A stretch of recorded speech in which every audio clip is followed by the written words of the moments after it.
very thick. They're 12 times 12. And the number 12 is so significant. But what I really want to point out here is that the foundation has two kinds of sets of names here. One is the names of the 12 apostles, and the other is the names of the 12 tribes. So there's a continuity in the people of God between the Old Testament and the New Testament. Now there is a discontinuity, of course, because in the Old Testament we get the feeling that, the tribes of Israel, they more or less rejected Christ, and when Christ came, they rejected God, and when Christ came, most of them seemed to reject him. But in eternity, in God's great plan, he's going to bring everything back together. And there's going to be a special place for the 12 tribes, alongside the 12 apostles, and those who are descendants of the 12 apostles, which is those who trust in Christ, which is you. We are those descendants. So, we have this continuity, and we have this discontinuity at the same time. And there's one other thing I'd like to point out in this passage. And that is the phrase in 26 and 24. In verse 24 it says this: "The nations will walk by its light, and the kings of the earth will bring their splendor into it." In verse 26 it says, "The glory and honor of the nations will be brought into it." What does that mean? What on earth does that mean? How is that relevant to us?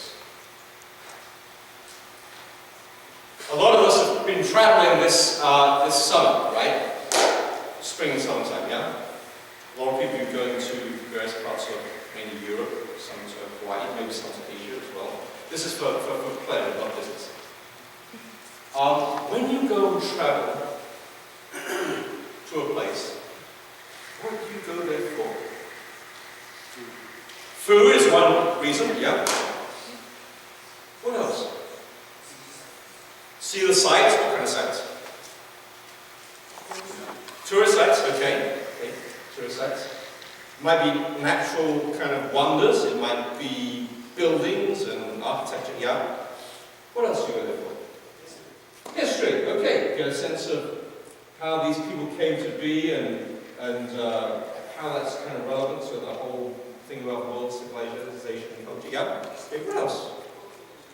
Cultural diversity, different people doing different things different ways. Yeah. We were finding out about Oslo the other day, and you can go to Oslo. You know where Oslo is in Norway? It's a kind of the end of a field, and one of the things you can do there is you can go to a communal sauna that's on the side of the field. And the idea is that you go in there, you kind of undress into your bathing costume, and you dip into the fuel at minus 4 degrees centigrade.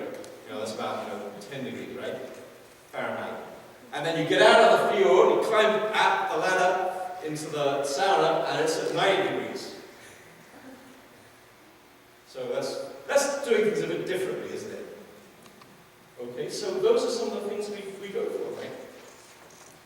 I mean, can you imagine all of that diversity? And then you've probably got music, and you've got street sounds, and you've got voices of different languages, and you've got all these things happening in the city. And you've got marvels and wonders. Well, it says here that the kings of the earth will bring the glory and the honor of the nations we brought into it, into this city. So maybe it's not just a question of being good and wearing white cloak, raiment, but maybe in the heavenly city there'll be a place for all the culture, the artistry, the ingenuity, the creativity, the inventiveness, to that heavenly city.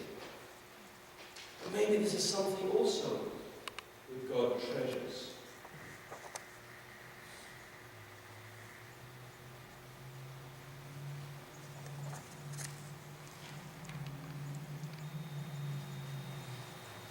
If that's true, it means that what we're doing today with our lives, both in terms of service and giving and kindness and good works, and in terms of creativity and inventiveness, all of these things one day will somehow be redeemed by God and will count in His eternal kingdom.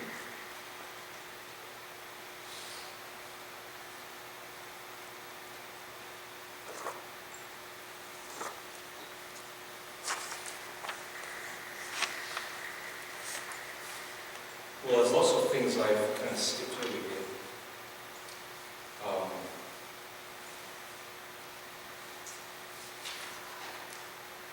And I think I lost. But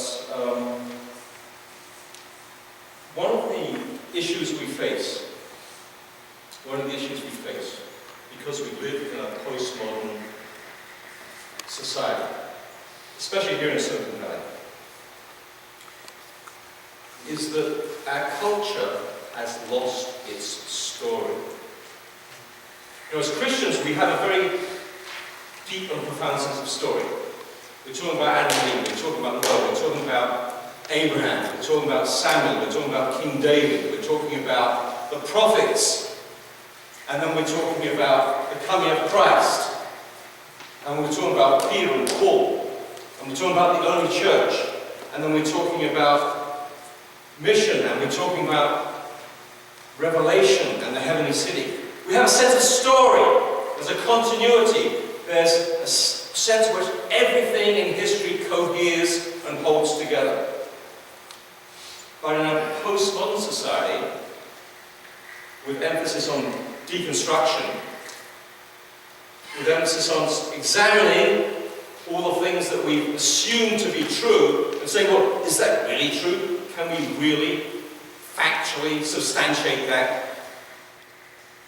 Is that our society has lost its sense of story.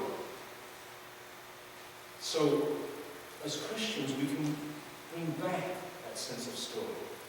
And we can bring it back in many, many ways. We can bring it back, obviously, verbally. We can talk to people about Jesus and repentance. But we can do it in so many other ways. We can write about it. We can sing about it. We can create music about it. We can have drama about it. And there's so much opportunity we now have to bring the Christian story into a society that has lost the story.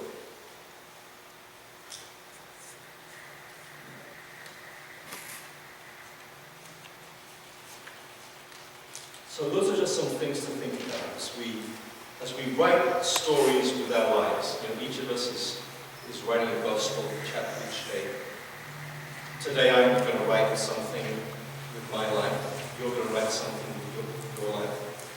And corporately together we're writing something with our corporate life. We're writing a story. What kind of story is that? Will it be?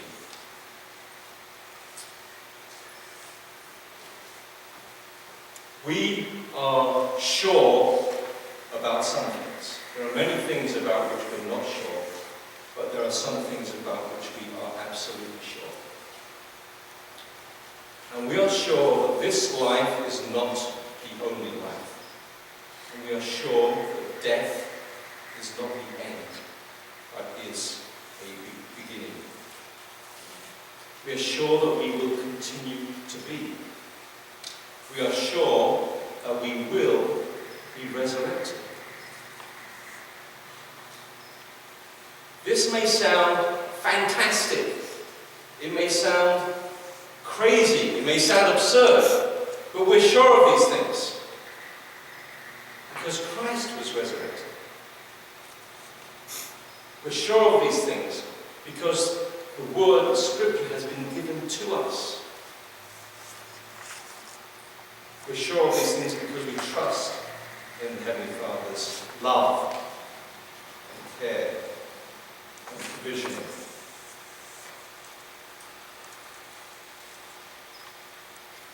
The fundamental choice we make is whether or not we choose to believe and follow Christ, and to follow Him with each step of faith. We struggle against evil, but there is a path of light for all of us to follow. There's a path of darkness, and there's a path of light. And every day, we're presented with choices along that path, to follow darkness or to follow light. On the handouts at on the other side from the passage are some questions for you to think about in your own groups or on your own after our time here is done. But I want to conclude just by reading to you from Revelation 21. And I want to ask you to just close your eyes, try not to fall asleep. Close your eyes and imagine the scenario that's being presented here in Revelation chapter 21.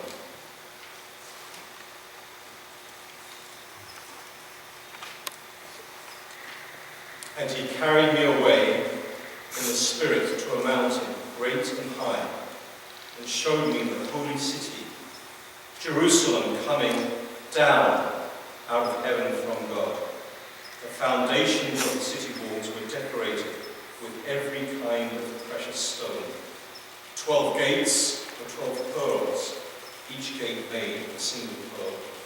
The great city, street of the city, was of gold, as pure as transparent glass. I did not see a temple in the city, because the Lord God Almighty and the Lamb are its temple. The city does not need the sun or the moon to shine on it, for the glory of God gives it light, and the Lamb is its lamp. The nations will walk by its light, and the kings of the earth will bring their splendor into it. On no day will its gates ever be shut, for there will be no night there. The glory and honor of the nations will be brought into it. Nothing impure will ever enter it, nor will anyone who does what is shameful or deceitful, but only those whose names are written in the Lamb's book of life. Then the angel showed me the river of water of life, as clear as crystal, flowing from the throne of God and of the Lamb, down the middle of the great street of the city.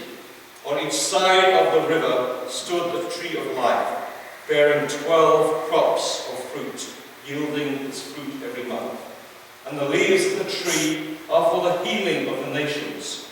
No longer will there be any curse. The throne of God and of the Lamb will be in the city, and his servants will serve him. They will see his face, and his name will be on their foreheads. There will be no more night. They will not need the light of the lamp or the light of the sun. For the Lord God will give them light, and they will reign forever and ever.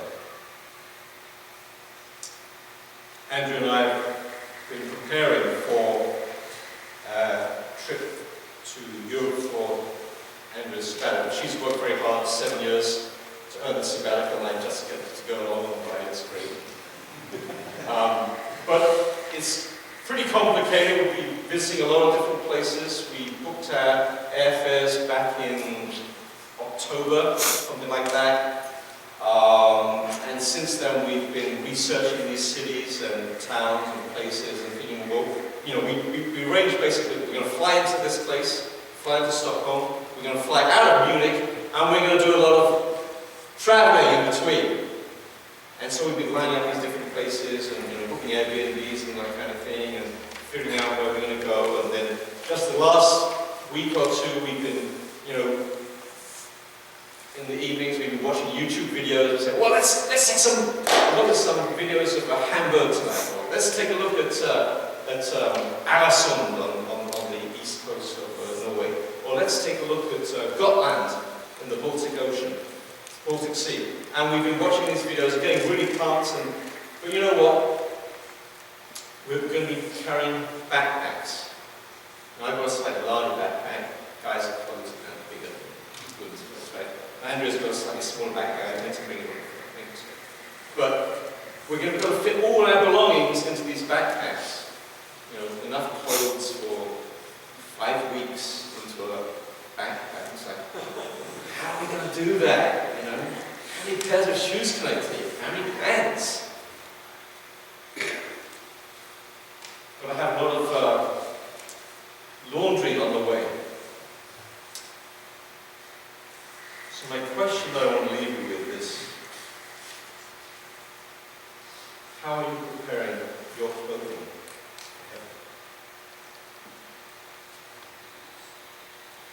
How are you preparing your clothing? Eternity.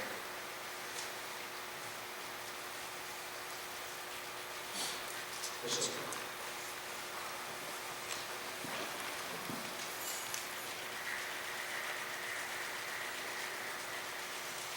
Heavenly Father, we want to thank you that you have a glorious destiny for us, and we are not too sure exactly what it will involve, but Lord, we know that it will involve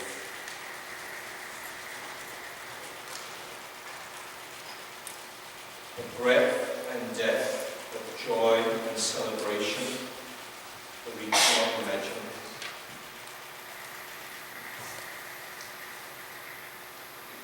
It will involve